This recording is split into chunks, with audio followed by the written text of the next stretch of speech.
Assalamualaikum warahmatullahi wabarakatuh. Kami dari kelas 11.1 akan menjelaskan materi matematika wajib yaitu statistika bivariat. Sebelumnya perkenalkan, nama saya Amelia Fuzul Muna dari absen 5. Dan saya Dewi Safira Juanova dari absen 12. Dan saya Mufidah Putri Anggreni nomor absen 23. Saya Elena Trinovanistin dari absen 15. Di sini saya akan menjelaskan tentang apa itu diagram pencar. Diagram pencar atau diagram scatter digunakan saat menyajikan data yang terdiri dari dua variabel kuantitatif atau sering disebut dengan data bivariat. Variabel pertama adalah variabel independen atau bebas yang digambarkan pada sumbu X. Variabel kedua merupakan variabel dependen atau terikat yang digambarkan pada sumbu Y. Korelasi antara dua variabel adalah koefisien antara dua variabel tidak selalu menunjukkan hubungan sebab akibat pada keduanya.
Pada kesempatan kali ini saya akan menjelaskan tentang bab analisis korelasi pada statistika bivariat.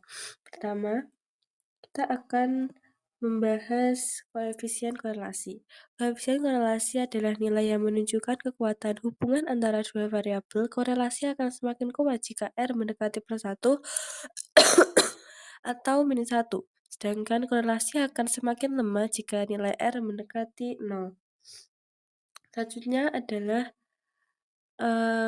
bagaimana pedoman menentukan deskripsi tingkat hubungan korelasi. Nah, misal nilai R-nya adalah 0, maka tingkat korelasinya itu tidak ada. Jika nilai R-nya -1 dan 1, maka tingkat korelasinya sempurna. Begitupun dengan yang lainnya. Selanjutnya adalah pengertian dari korelasi produk momen. Korelasi produk momen disebut juga dengan korelasi persen produk momen atau koefisien korelasi persen. Selanjutnya adalah koefisien determinasi. Koefisien determinasi adalah nilai yang menyatakan seberapa tepat suatu garis regresi dari perspektif proporsi atau presentasi dari variabel dependen yang diterangkan oleh variabel independen. Selanjutnya kita bahas contoh soalnya. Nah, itu kan diketahui seorang siswa melakukan penelitian dengan pengaruh jarak tempuh ke sekolah dengan nilai ujian akhir siswa. Data yang didapatkan adalah sebagai berikut. Nah, jarak tempuh itu dimisalkan dengan X dan juga nilai ujian dimisalkan oleh Y. Jarak tempuhnya itu kan 5, 2, 3, 1, dan 3. Sedangkan nilai ujiannya itu adalah 75, 90, 80, 70, dan 85. Nah, kita tulis terlebih dahulu nilai X dan juga Y-nya. Setelah itu kita total atau kita sigma X sama dengan 14 dan juga kita total Y, sigma Y sama dengan 400. Selanjutnya kita kalikan X dan juga Y-nya. 5 dikali 75 sama dengan 375, 2 kali 90 sama dengan 120, dan juga seterusnya. Kita total hasil nilai X, Y-nya yang memperoleh hasil 1120. Selanjutnya kita mencari X kuadrat. 5 kuadrat sama dengan 25, 2 kuadrat sama dengan 4, dan juga seterusnya. Setelah itu kita mencari Y kuadrat. 75 kuadrat sama dengan 5, 625, 90 kuadrat sama dengan 8100, dan juga seterusnya. Semua itu ditotal. Selanjutnya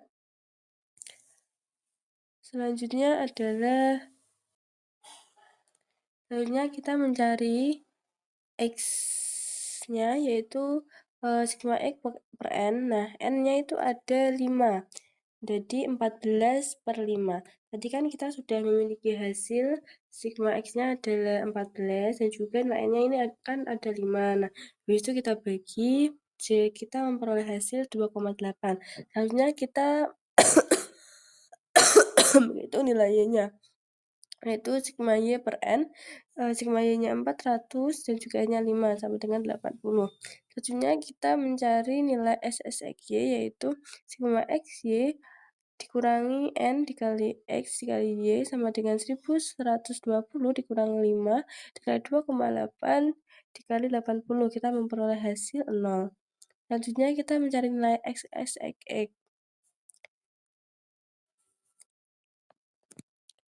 Selanjutnya kita mencari nilai SSXX yaitu sigma X kuadrat min N X kuadrat sama dengan 48 min 5 dikali 2,8 kuadrat, yaitu 48 dikurangi 39,2 sama dengan 8,8. Selanjutnya adalah kita mencari nilai SSYY, yaitu sigma Y kuadrat dikurangi NY kuadrat sama dengan 32 kali 250. 32.250 dikurangi 5 dikali 80 kuadrat. Jadi 32.250 dikurangi 32.000 yang memperoleh hasil 250. Selanjutnya kita mencari R-nya yaitu dengan rumus SSXY dikurangi akar SSXX dikali SSYY. Yaitu kan tadi SSXY-nya memperoleh hasil 0, sedangkan SSXY-nya 8,8 dan SSYY-nya 250. Nah, dan total dari 8,8 dikali 250 adalah 2.200 dan akar dari 2.200 adalah 10 akar 22. 0 dibagi 10 akar 22 sama dengan 0. Nah, jadi koefisien determinasinya kita pakai rumus R kuadrat kali 100% sama dengan R-nya adalah 0. 0 kuadrat sama dengan 0, terus dikali 100% sama dengan 0%. Nah, jadi nilai koefisien determinasinya kita temukan adalah 0%, yang menunjukkan bahwa jarak tempuh ke sekolah tidak berpengaruh terhadap nilai ujian akhir siswa. Begitu penjelasan dari saya, mohon maaf jika kurang jelas dikarenakan saya sedang sakit. Selanjutnya saya akan menjelaskan mengenai statistika bivariat, yaitu analisis korelasi. Koefisien korelasi adalah nilai yang menunjukkan kekuatan hubungan antara dua variabel. Korelasi akan semakin kuat jika nilai R mendekati +1 atau -1, sedangkan korelasi akan semakin lemah jika nilai R mendekati 0. Nah, berikut adalah pedoman menentukan deskripsi tingkat hubungan korelasi. Apabila nilai R 0, maka tingkat korelasinya tidak ada korelasi. Apabila nilai R min, 3 lebih kecil sama dengan R lebih kecil 0 dan 0 lebih kecil L lebih kecil sama dengan 0,3, maka tingkat korelasinya lemah. Dan seterusnya, yang apabila nilai R min 1 dan 1, maka tingkat korelasinya sempurna. Yang kedua yaitu korelasi produk momen, disebut juga dengan korelasi Pearson produk momen atau koefisien korelasi Pearson. Kemudian yang ketiga yaitu koefisien determinasi adalah nilai yang menyatakan seberapa tepat suatu garis regresi dan perspektif proporsi atau persentase dari variabel dependen yang diterangkan oleh variabel independen. Berikut adalah contoh soal dan rumus. Contoh soalnya nomor 2, seorang siswa melakukan penelitian tentang pengaruh jarak tempuh ke sekolah dengan nilai ujian akhir siswa. Data yang didapatkan adalah sebagai berikut. Nah, jarak tempuhnya kita umpamakan sebagai X dan nilai ujian sama dengan Y. Pertanyaannya, bagaimana hasil penelitian siswa tersebut? Jelaskan berdasarkan nilai koefisien determinasi dari data tersebut. Nah, di sini langsung saja kita buatkan tabel yang mana kita akan mencari XY, X kuadrat, dan Y kuadrat. Setelah itu kita cari sigmanya satu persatu hingga ditemukan hasilnya seperti itu. Terima kasih.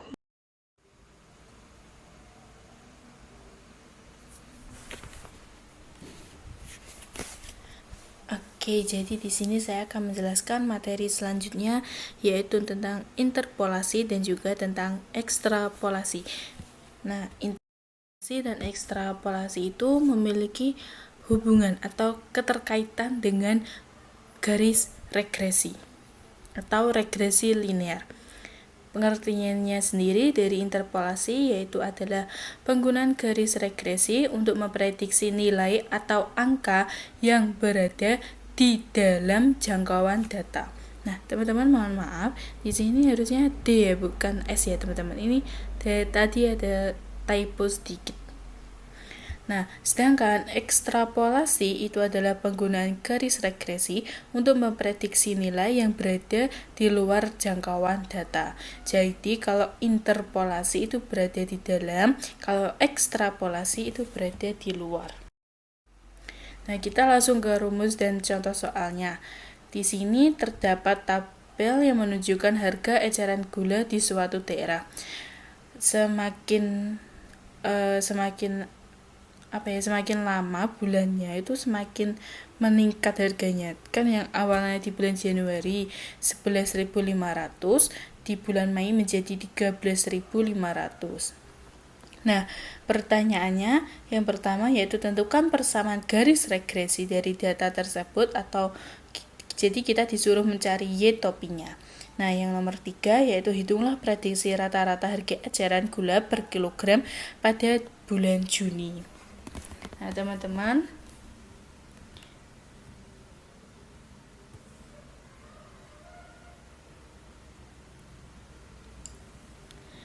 di sini kita anggap ini bulan ini kita anggap sebagai X ya, teman-teman. Ini X dan ini harganya kita anggap Y. Oke, next. Nah, nomor 2, penyelesaian dari soal menentukan persamaan garis regresinya atau Y topinya. Sebenarnya untuk materi persamaan garis regresi ini sudah dijelaskan di video sebelumnya ya, teman-teman. Nah, ini di sini X-nya kan tadi bulan ya. Itu enggak ditulis huruf ya, teman-teman, tapi ditulis angka. Ini bulan ke-1, bulan ke-2 gitu loh maksudnya. Bulan ke-3 tapi ditulisnya 1, 2, 3, 4, 5 seperti ini. Dan Y-nya ini adalah harganya tadi.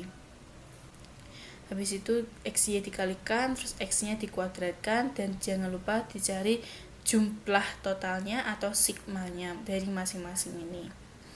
Habis itu kita cari X barnya, terus habis itu dicari Y bar menggunakan rumus ini. Maaf teman-teman.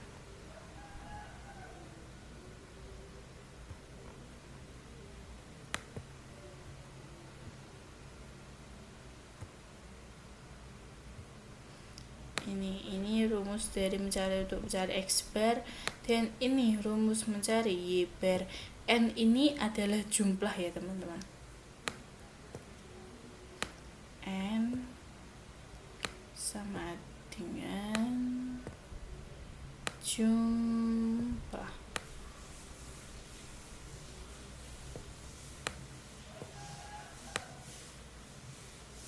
Nah, N ini adalah jumlah. Habis kita mencari X bar dan juga Y bar, kita mencari SSXY menggunakan rumus ini. Sigma XY itu didapatkan dari sini ya teman-teman. Ini sigma Y didapatkan dari sini. Habis itu kita jumlahkan, kita operasikan, hasilnya mendapatkan angka 5.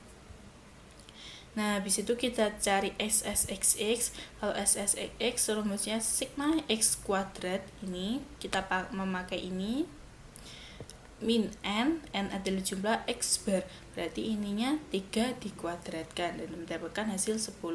Habis itu kita mencari B menggunakan rumus SSXY per SSXX, hasilnya seperti ini. Dan habis itu kita mencari A, yaitu menggunakan rumus Y bar min B X bar. Kita harus cari B-nya dulu ya teman-teman, baru A-nya. Jangan sampai kebalik, mencari A-nya dulu, nanti mungkin teman-teman ada yang kebalik mencari A-nya dulu baru B-nya. Jangan ya teman-teman, karena B-nya yang dicari terlebih dahulu, karena B-nya dibutuhkan juga di dalam rumusnya A. Tapi kalau misalnya teman-teman nggak mau nyari satu-satu kayak gini juga bisa, nanti A sama dengan Y bar min B X bar, nanti di bawahnya Y bar min SSXY buka kurung SSXY per SSXX tutup kurung X bar, kayak gitu juga boleh kalau nggak mau nyari satu-satu. Nah, habis itu kita ketemu Y-topinya A plus BX, A-nya dimasukkan 11,06 plus 0,5 hasil dari B-nya. Jangan lupa kita tambah X. Jadi persamaan garis regresinya adalah P sama dengan 11,06 plus 0,5 T. P ini adalah ribuan rupiah. Sedangkan T itu adalah waktunya. Oke, next. Nah, ini nomor 3 ini adalah yang tadi memprediksi harga di bulan Juni. Nah, karena bulan Juni adalah bulan ke-6, jadi T-nya kita tulis sama dengan 6. Nah, habis itu kita memakai rumus dari hasil persamaan garis regresinya tadi, tapi T-nya diganti menjadi 6, maka mendapatkan hasil 14,06. Jadi, prediksi rata-rata harga eceran gula per kilogram pada bulan Juni adalah Rp14.060.